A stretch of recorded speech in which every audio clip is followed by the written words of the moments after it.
Classic rock album reviews coming right at you. Well, smack 'em a gob. I'm here to talk about The Mighty Priest with the Mighty British Steel.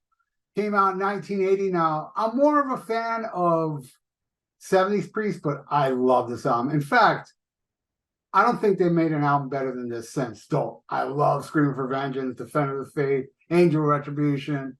I can go on. Firepower. A lot of great albums, Painkiller after this, but there's something special about this album, and probably it is timeline, though. You know, my little history with Priest was I discovered Judas Priest a year prior to this when I went to Germany, and my brother had Unleashed in the East on vinyl, and I fell in love with Judas Priest. And then when this came out, I got on my bike, and it was miles. I'd say maybe like 5 miles away from my house on my bike. Went and pedaled my ass to the store and bought this album. While I was driving back, I stopped because it was a hot day. I stopped at a canal, sat down, took this album out of the wrapper, and started looking at, you know, the titles: Metal God, Rapid Fire, The Rage. Oh man, I pedaled my ass back on the bike, got to the house, put it on the turntable, and it just blew my mind. And here's the track listing. Now, the track list in the U.S. is different than the ones in overseas, but I like how the overseas one, it starts with Rapid Fire, which I think is a better opener for the album. We got Breaking the Law, and Breaking the Law has been played to death, but I never get sick of it. It's just a good, you know, it's the popular one, and it's just a good driving tune, man. It's just awesome. I absolutely love Breaking the Law. Though I would rather have the next track open the album, Rapid Fire, which is amazing and fast. It's a way better opening song for this album.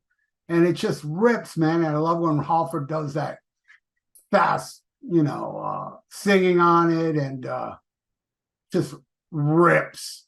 And then it goes into Metal Gods, which is appropriate, where the European one goes into Metal Gods as well. It's an appropriate segue for after Rapid Fire. It just bleeds into each other. And what can I say about Metal Gods, man? It's just grinding mid-tempo, heavy-ass riffage.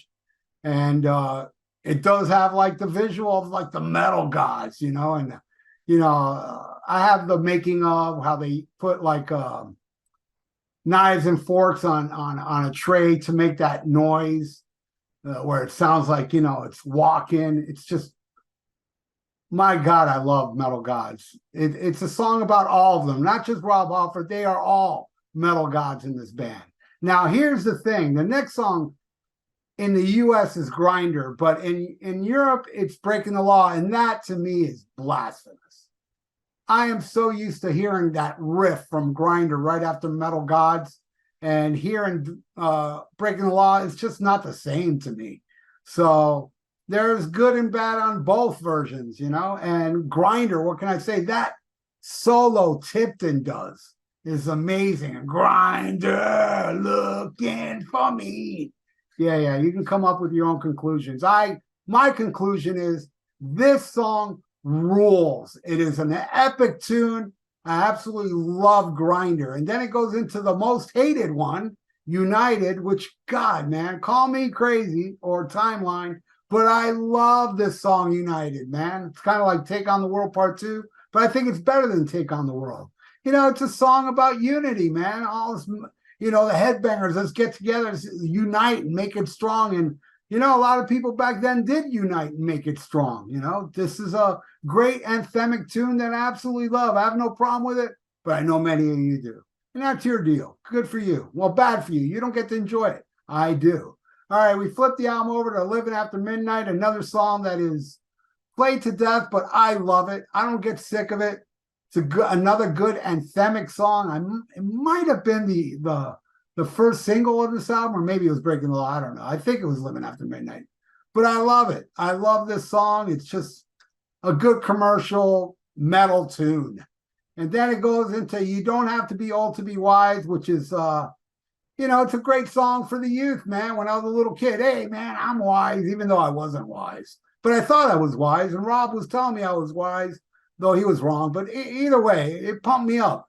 It's a great tune, man. I love the song. I think it's the longest song on the album, and love it. I love how Rob holds that note wise during it. Amazing. Next song is my favorite off the album, The Rage. Now, when they played the 30th anniversary of this album, man, I couldn't wait to see The Rage, and it was amazing. The DVD, there's a DVD that comes in the 30th anniversary that's from the show I saw at the Hollywood Hard Rock. And my God, seeing them do The Rage, I even watching the video, I get goosebumps still watching it. It's so cool. The Rage smokes. And then it ends with the perfect ending. Steeler, rip-roaring, and those crazy vocals and lyrics, carpetbaggers. Just great. And I love the way it ends with Glenn and the KK going back and forth with the solos. Just a ripping, great, awesome song. I absolutely love Steeler. So there you go. That is my review of British Steel from the mighty Judas Priest. Absolutely love this album. I never get sick of it. I've heard a lot of people call it overrated, or they don't like it, or they like other albums over it after this album, which is great. Not me. This is the greatest Priest album. After that, they made a lot of great Priest albums, but I think this is their last greatest one. So there you go. That's my review of British Steel. Tell me what you think in the comments below, man. And I want to thank you for watching. If you like to donate, I got a PayPal in the description below. And please subscribe to my channel if you have not. So stay frosty, listen to Black Sabbath, and smack 'em a gaba. Before we get canceled, check out the Rock and Metal Combat Podcast with me and Wattzilla. We are the Podcast Kings. Link to the podcast is in the description below, and also a link to the YouTube page. Check out older episodes with visuals. And very soon, either Ian and I will learn how to go on YouTube Live. Might be soon. So check out the greatest podcast ever according to science.com. It's also God's favorite podcast and Satan's favorite podcast as well. So check out the Rock and Metal Combat Podcast before we get canceled.